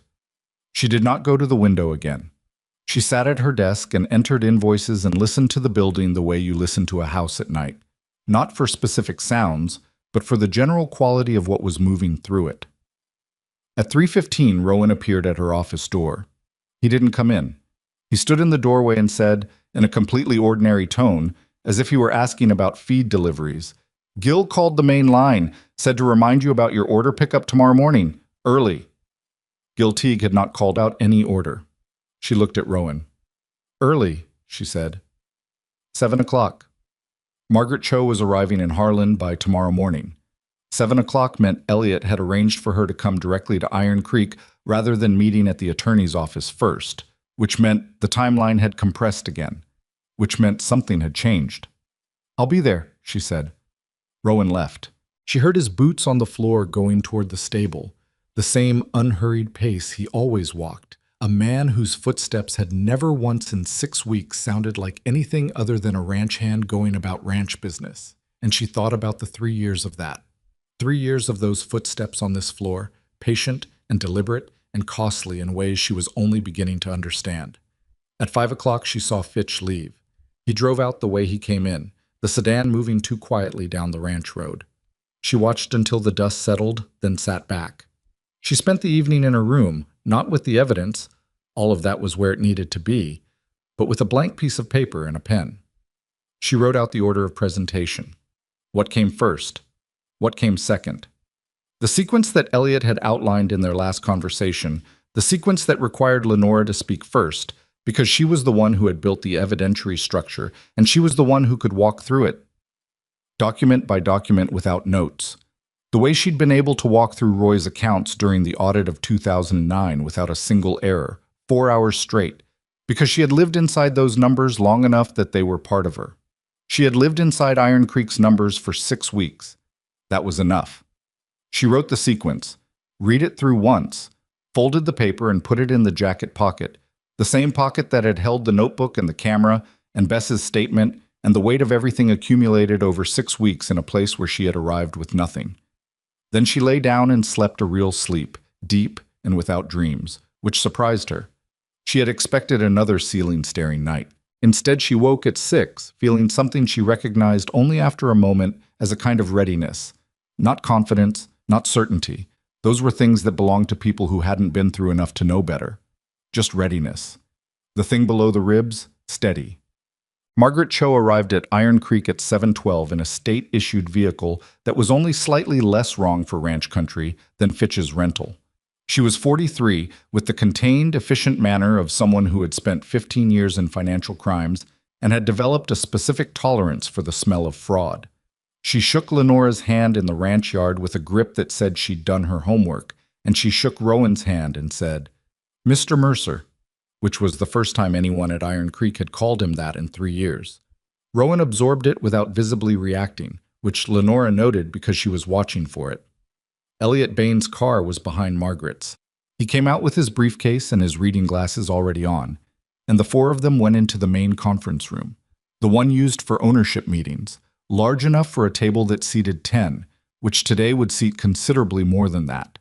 They had 2 hours before the meeting. Dale Coffey had been told was an estate management review, requested by Harlan Mercer's legal representative. Elliot had sent the request by official letter on firm letterhead, and Dale had confirmed attendance, and Lenora had watched his face at breakfast that morning across the yard and seen nothing unusual in it, which meant either he was genuinely unsuspecting or he was very good, and she had spent enough time around him by now to know it was some of both. The 2 hours were used to go through everything in sequence. Margaret Cho asked questions that were precise and specific and occasionally uncomfortable, not because they were unfair, but because they required Lenora to be exact about things she had built on inference as well as evidence, and the distinction mattered legally in ways that needed to be clear before they were in the room with coffee. The wage theft, Margaret said. You have the record showing the discrepancy. You have your own testimony as the accountant who identified it. What you don't have yet is worker statements. I have verbal commitments from 3 workers, Lenora said. Curtis Hebb, Ed Farrow, and Billy Crane. Curtis is prepared to speak today if asked. Margaret looked at her. You arranged witnesses. I identified people who were harmed and told them there would be an opportunity to say so to a proper authority, Lenora said. Is that a problem? No, Margaret said, with something in her voice that was not quite a smile but was adjacent to one. It's thorough. Elliot said, the core of the criminal referral rests on the forged POA amendment, the fraudulent supplier contracts, and the land transfers executed under the invalid authority. The wage theft is a supporting element, significant financially and morally, but secondary to the principal fraud. The land, Rowan said from the end of the table where he had been mostly quiet. That's what I need back. Margaret looked at him. The land transfers are voidable under the invalid POA, she said. Civil proceeding, which runs parallel to the criminal case. The criminal case doesn't resolve the land, it creates the conditions for the civil resolution. How long for the civil resolution? Depends on whether the entity's holding the parcels contest. If Douglas Coffey's holding companies contest, 6 to 12 months. If they don't, she paused. With the quality of evidence here, I would advise any competent attorney representing those entities not to contest. Rowan nodded once. He was doing the things she had watched him do throughout this whole process. Absorbing difficult timelines with the patience of a man who had already been waiting 3 years and had learned that patience was not the same as acceptance, that you could wait without surrendering. At 9:45, Lenora went to find Curtis Hebb. He was at the North Barn, which was where he spent most mornings. She came around the corner and he saw her and straightened up from what he'd been doing, and she could see on his face that he already knew something was happening, because a ranch that small has a quality of atmosphere, like weather, and the atmosphere that morning was different. 10 o'clock, she said. Main conference room, if you're willing. He looked at his hands, then at the hills, then at her. Ed and Billy? He said. Ed and Billy are being asked right now, she said. Rowan was doing that. Curtis Hebb pressed his palm against his bad knee, the reflex gesture, the one that meant he was thinking rather than hurting. $58, he said, like he was reminding himself of something. And 4 years of watching it happen to people around you, she said. He nodded. One nod, the way Rowan nodded, complete, without qualification. 10 o'clock, he said. Sup. Dale Coffey walked into the conference room at 10:03. He was wearing a jacket, which he almost never did, which meant he had understood this was a formal occasion and had dressed accordingly. He had his clean boots on. He carried a leather portfolio that she suspected contained nothing relevant because the portfolio had the look of a prop. Something to hold, something to set on the table, something to make you look like a man who belongs in a meeting rather than a man who has been summoned to one. He stopped in the doorway. Margaret Cho was at the head of the table with her credentials visible in front of her. Elliot Bain was to her left with his briefcase open. Lenora was to Elliot's left with 14 pages of evidence and 6 weeks of numbers organized in front of her. Rowan was across the table, and he was not wearing ranch clothes. He had on a plain white shirt and dark trousers, and he looked, in the way that he had looked in the photograph at the bottom of the 6th box, like a man accustomed to being in charge. Curtis Hebb was at the far end of the table. Ed Farrow and Billy Crane were behind him, chairs pulled to the wall because Lenora hadn't been certain they'd come and hadn't set places for them, which in retrospect she thought she should have. Bess was not in the room. But that morning, when Lenora had come through the kitchen, Bess had handed her a cup of coffee and said, without any preamble, I wrote a second statement, what I've seen in 11 years, in detail. She had put an envelope on the counter. In case it's useful. Lenore had put it in her jacket pocket without a word, and they had looked at each other for a moment, and that was all that needed to be said between them. Bess's second statement was in the pile in front of her now. Dale Coffey looked at the room and she watched him calculate it. She had wondered if he would turn her around. Some men did, when they walked into a thing they understood too late. Some men's instinct was flight, and flight sometimes worked, and the fact that Margaret Cho had a colleague outside covering the ranch road was information Dale Coffey did not have. He did not turn around. He came in. He sat down in the chair across from Elliot, which put him directly across from Rowan, and he set the leather portfolio on the table, and he looked at Rowan and said, with the last use of that practiced smile, "I wasn't aware you'd be joining us, Rowan." "Rowan Mercer," Margaret Cho said clearly, "the legal heir and beneficial owner of Iron Creek Ranch. Mr. Coffey, I'm Margaret Cho, financial crimes investigator with the state DA's office. This meeting is being conducted under official inquiry. You have the right to have an attorney present. If you wish to call one, we'll wait." Dale looked at Margaret, at the credentials in front of her, at Rowan, at Lenora. She met his eyes across the table. She did not smile. She did not look away. She had practiced, without knowing she was practicing for a moment like this, had practiced it in Gerald Thorne's office, where she had failed, where she had looked at the sheet of paper and the bored eyes and said nothing, and left with $11. She was not leaving this with nothing. She had not come all this way, on a bus to nowhere, with a split heel and a suitcase and a promise made below the ribs, to look away. "I'd like to call my attorney," Dale said. "Of course," Margaret said. They waited 22 minutes. Dale's attorney was a man named Paul Garrett, who arrived in 12 minutes and spent 10 of the remaining minutes on the phone in the hallway, presumably being briefed, or perhaps briefing someone else, which Margaret Cho noted and wrote down. When Paul Garrett came in and sat beside Dale, he looked at the table and at the credentials and at Elliot, who he clearly recognized, and something in his face went careful in a way that Lenora read as a man who had just understood the weight of what was on the table. "We're ready," Margaret said. Lenora picked up the first document. Oh, she had thought she would be nervous when this moment came. She had expected the physical symptoms, the hands, the voice, the way the body sometimes refuses to cooperate with the mind's intentions. She had been nervous in Gerald Thorne's office. She had been nervous every time she had seen Dale Coffey in her doorway, with his eyes on her papers and his smile going nowhere. She was not nervous now. She was precise. "I'll begin with the supplier fraud," she said, "because it establishes the method used throughout the other categories of fraud, and understanding the method makes everything that follows easier to see." She walked through it the way she had walked through Roy's accounts in the 2009 audit, steadily, in sequence, document to document, number to number, not rushing and not pausing longer than the material required. Sentinel Supply Co. Meridian Freight Solutions. The pattern of payments, the absence of contracts, the absence of delivery records. The vendor names that resolved, when traced through county registrations, to addresses and agents connected to Douglas Coffey, Dale's brother, who was not in this room but whose name appeared 31 times in Lenore's documentation. Dale's face during this portion was controlled. She gave him credit for that. He was a man who had spent years behind a practiced expression, and he was using it now, and it was working reasonably well, and Paul Garrett was writing notes and not reacting, which was also professional, and none of it changed anything she was saying. "The payroll records," she continued, and she put the October wage documentation in front of Margaret, and Margaret passed copies to Paul Garrett, and Dale looked at them with the expression of a man seeing a familiar object from an unfamiliar angle. 11 workers, wages docked without documentation, without written notice, without correction. Total amount across the full payroll period, $6,342. She paused. 3 of those workers are in this room and are prepared to confirm, verbally or in writing, that they received no explanation and no correction. She did not look at Curtis Hebb when she said this. She heard him, though.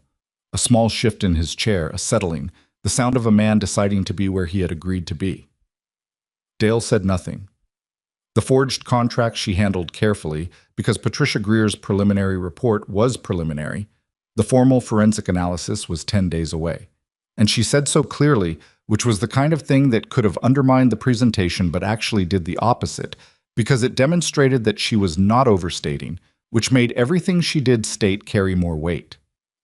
The preliminary forensic finding is probable non-authentic execution, she said. The formal report will confirm.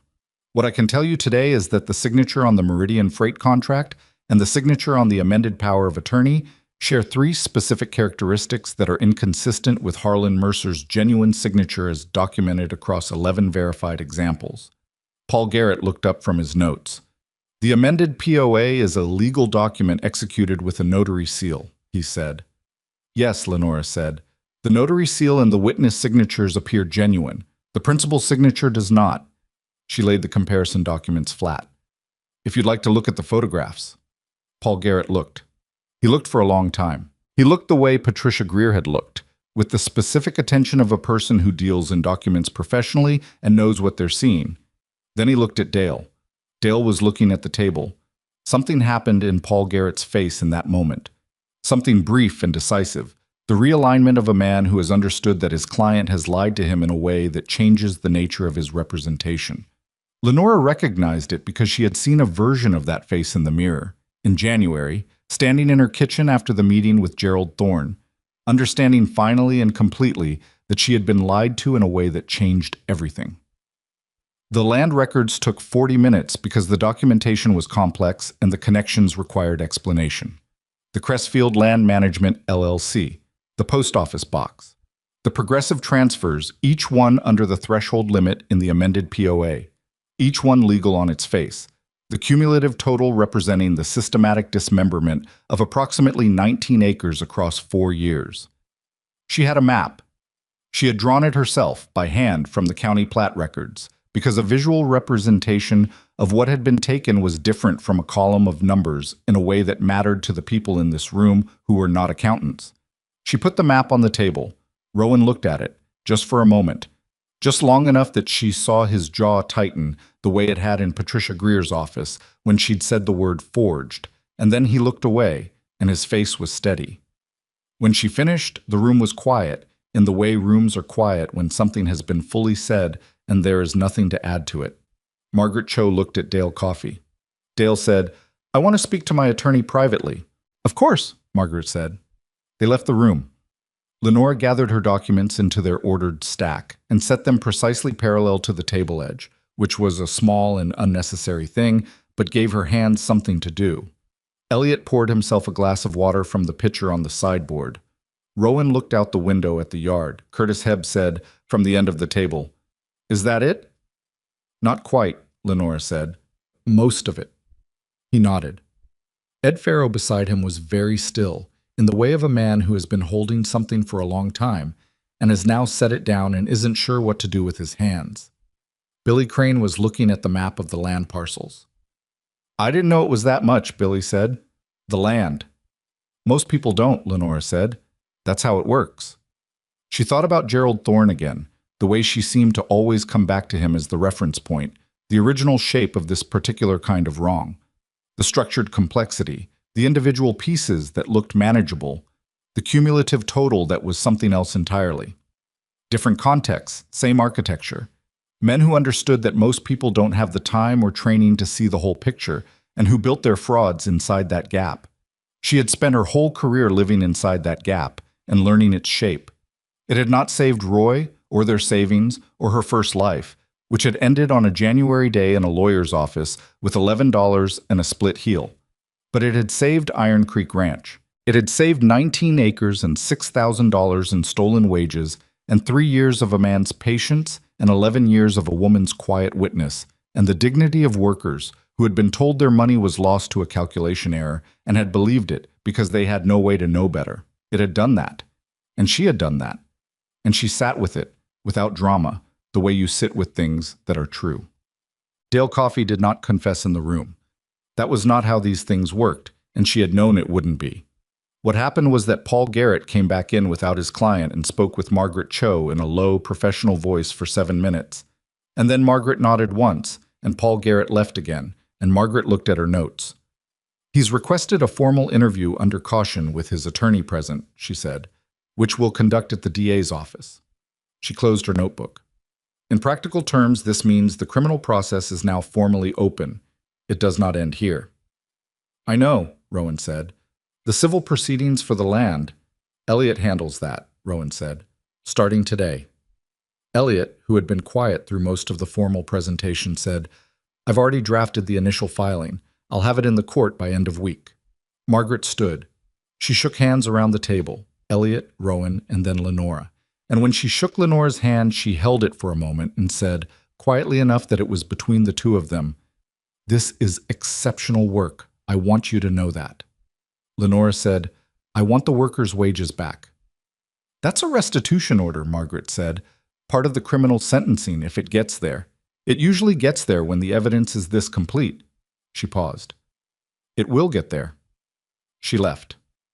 Her colleague came in from outside, but the one who had been covering the road, and they spoke briefly in the doorway, and then they were gone, and the room was left with the people who remained, Elliot, Rowan, Lenora, and the three men at the end of the table who had driven cattle and mended fence on this land for years, and had now done something that required a different kind of courage. Curtis Hebb stood up.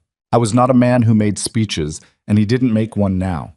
He looked at Lenore and said, Thank you, the way someone says it when they mean all of it. Not just the specific thing in front of them, but the whole shape of what it took. She said, You too. Ed Farrow and Billy Crane filed out after Curtis, and the room was quieter, and then it was just the three of them, Elliot, Rowan, and Lenora.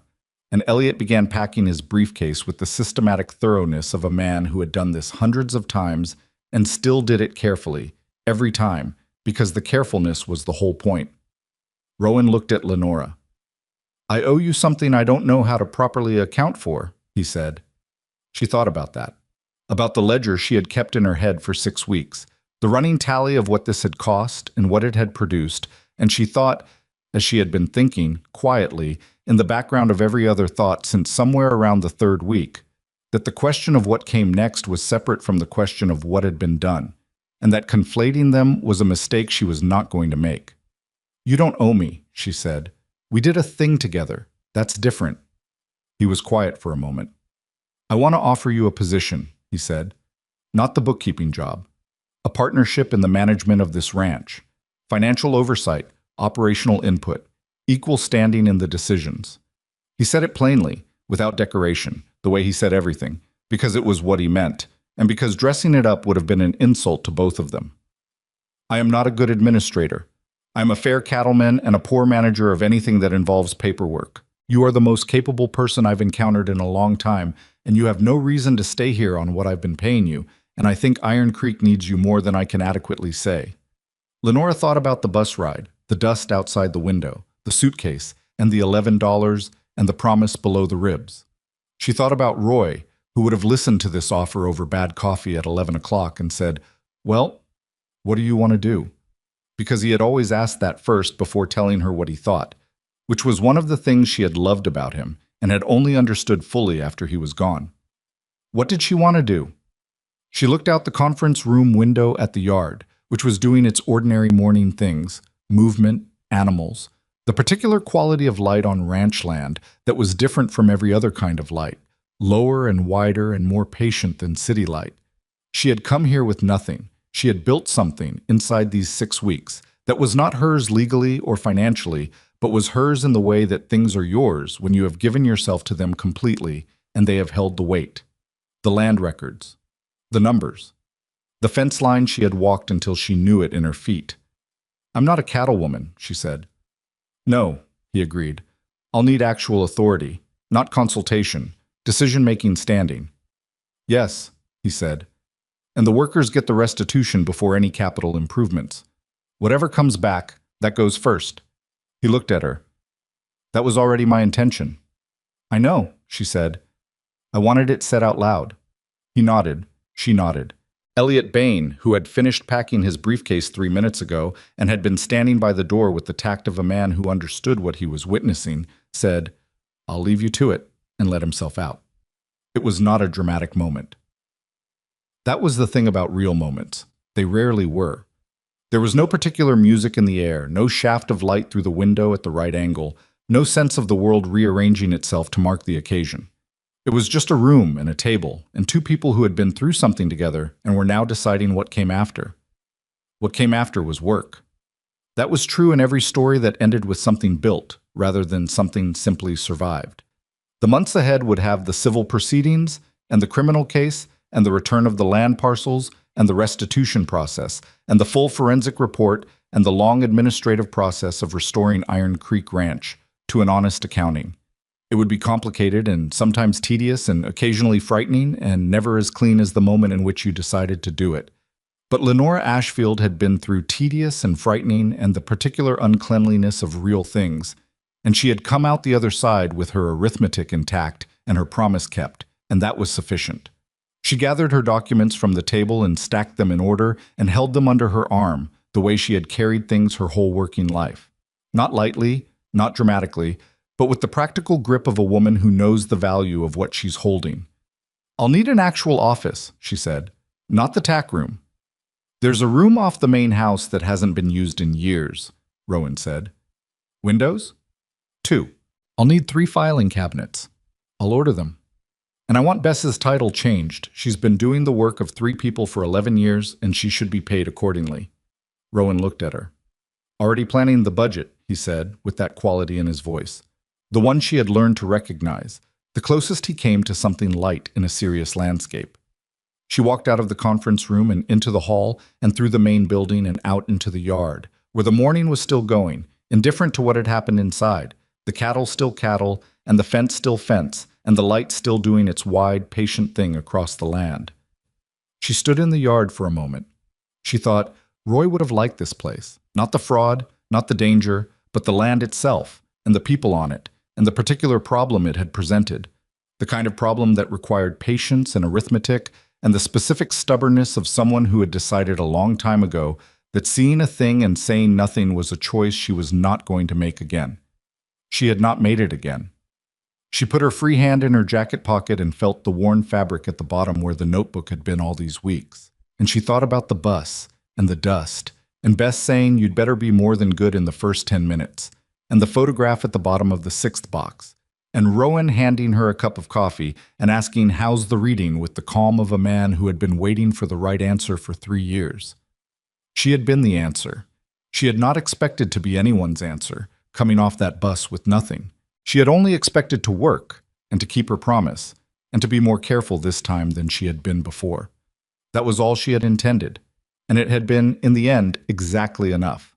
She walked toward the new office, the one off the main house, with 2 windows and 3 filing cabinets on order and 11 years of honest work ahead of her on land that had finally been returned to honest hands. And the morning opened up around her, wide and unhurried and full of the ordinary sounds of a working ranch that was, for the first time in a long time, entirely itself.